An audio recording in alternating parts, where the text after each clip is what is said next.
ล่มภาคตะวันออกเฉียงเหนือของสหรัฐค่ะส่งผลให้พื้นที่ส่วนใหญ่นั้นถูกปกคลุมไปด้วยหิมะและบางพื้นที่มีหิมะปกคลุมสูงกว่า60เซนติเมตรค่ะ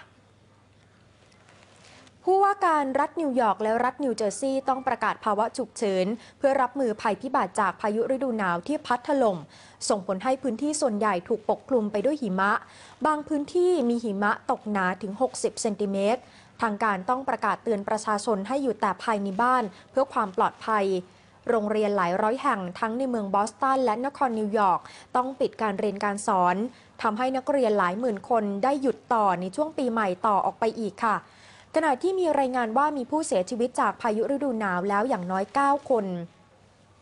สำนักงานอุตุนิยมวิทยาท้องถิ่นรายงานว่าอุณหภูมิดิ่งหวบต่ำกว่า0องศาเซลเซียส